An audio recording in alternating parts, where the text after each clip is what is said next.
आज हम एक ऐसी खामोश युद्ध की कहानी में उतरेंगे। एक ऐसा युद्ध जहां धमाकों की गूंज तो थी, पर हीरो वो गुमनाम थे। ये कहानी है ऑपरेशन जैकपॉट की। एक ऐसा जबरदस्त सीक्रेट नेवल मिशन जिसने 1971 की जंग का रुख ही पलट कर रख दिया था। तो चलिए जरा कल्पना कीजिए, तारीख है 15 अगस्त 1971। आधी रात का वक्त है और जगह है पूर्वी पाकिस्तान का चटगांव पोर्ट। सब कुछ एकदम शांत। और तभी अचानक धड़ाम, एक के बाद एक जोरदार धमाकों से पूरा बंदरगाह हिल जाता है। और देखते ही देखते लोहे के वो भीमकाय जहाज वो खिलौनों की तरह पानी में समाने लगते हैं। पाकिस्तानी फौज में तो पूरी तरह से अफरा तफरी मच जाती है। वो आसमान में एंटी एयरक्राफ्ट गन चला रहे हैं, लेकिन आसमान खाली है, कोई प्लेन नहीं। वो पानी के नीचे सोनार चेक कर रहे हैं, लेकिन कोई सबमरीन भी नहीं है। तो फिर सवाल ये था कि आखिर ये हो क्या रहा है? अगर दुश्मन है ही नहीं तो इन जहाज़ों को डुबो कौन रहा था? तो इस कौन का जवाब पाने के लिए हमें कुछ महीने पीछे जाना होगा।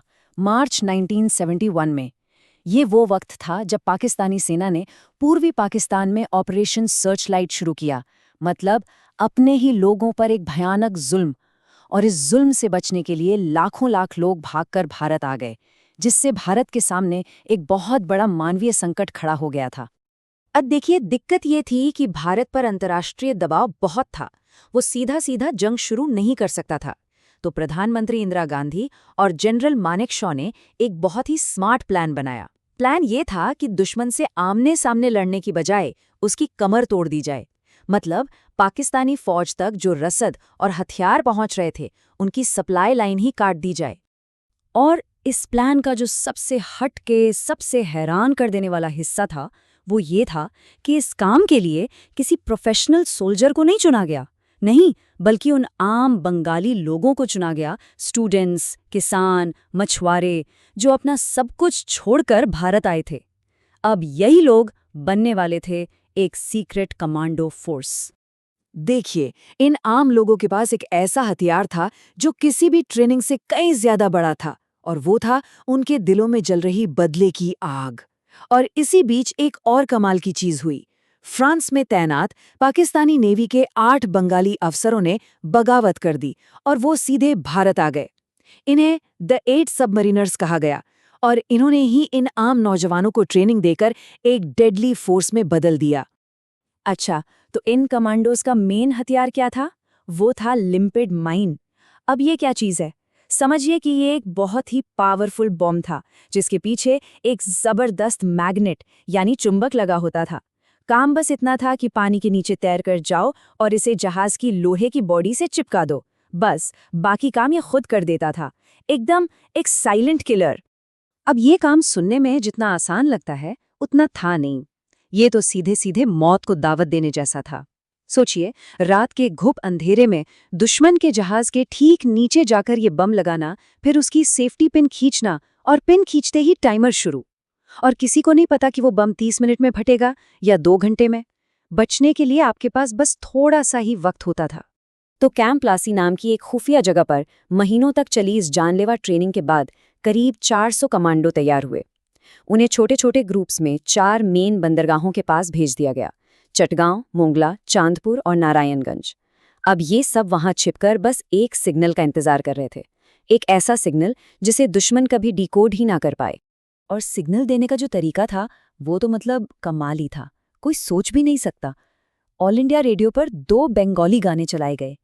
13 अगस्त को जो पहला गाना बजा, उसका सीक्रेट मैसेज था स्टैंड बाय, यानी तैयार हो जाओ। और 14 अगस्त को जो दूसरा गाना बजा, उसका मतलब था अटैक, आज रात हमला करो। है ना बिल्कुल फिल्मी सीन जैसा? तो बस सिग्नल मिल चुका था। 14 अगस्त की रात वो जांबाज कमांडो अपनी छाती पर वो मौत का सामान यानी लिम्पिट माइंस बांधकर उस अंधेरे बर्फीले पानी में उतर गए। उनके पूरे शरीर पर ग्रीस मला हुआ था, ताकि ठंड से भी बचें और अगर कोई पकड़ने की कोशिश करे तो हाथ से फिसल जाएं। दुश्मन की पेट्रोल बोट से बचते बचाते वो पानी के बस थोड़ा सा नीचे सांस लेने के लिए पाइप का इस्तेमाल करते हुए मीलों तक तैरे। उन्होंने चुपके से अपने अपने टारगेट जहाज़ों पर माइंस फिट की और वहां से निकल गए। और फिर रात के ठीक 1:45 पर पहला धमाका हुआ, और अगले आधे घंटे के अंदर उन चारों बंदरगाहों पर सिर्फ और सिर्फ तबाही का मंजर था। उस एक रात ने जंग का पूरा नक्शा ही बदल कर रख दिया। Operation jackpot second world war के बाद दुनिया का सबसे बड़ा और सबसे कामयाब नेवल सैबोटेज मिशन बन गया। कितने जहाज? एक दो नहीं, पूरे 45। सिर्फ एक रात में एक ही साथ 4 अलग अलग पोर्ट्स पर 45 छोटे बड़े जहाज या तो डुबो दिए गए या फिर इतने डैमेज हो गए कि वो किसी काम के नहीं रहे। आप इस नंबर से ही अंदाजा लगा सकते हैं कि ये हमला कितना बड़ा था।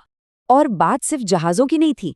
उन जहाजों के साथ डूबा 1 लाख टन से भी ज्यादा का मिलिट्री सप्लाई और राशन। मतलब इस एक ही हमले ने पाकिस्तानी फौज की रीढ़ की हड्डी ही तोड़ दी, उन्हें भूखा और लाचार बना दिया। तो इस एक ऑपरेशन से 4 बड़े टारगेट हिट हुए। पहला, दुश्मन की सप्लाई लाइन पूरी तरह ठप हो गई। दूसरा, चटगांव जैसा सबसे जरूरी पोर्ट बेकार हो गया। तीसरा, पाकिस्तानी फौज का मोराल, उनका हौसला चकनाचूर हो गया। और चौथा, दुनिया को यह संदेश गया कि बांग्लादेश की आज़ादी की लड़ाई कोई मामूली विद्रोह नहीं, बल्कि एक ऑर्गेनाइज्ड और ताकतवर जंग है। कहते हैं कि ऑपरेशन जैकपॉट ने ही 1971 की जंग का नतीजा लगभग तय कर दिया था और यहीं से बांग्लादेश के जन्म का रास्ता साफ हो गया।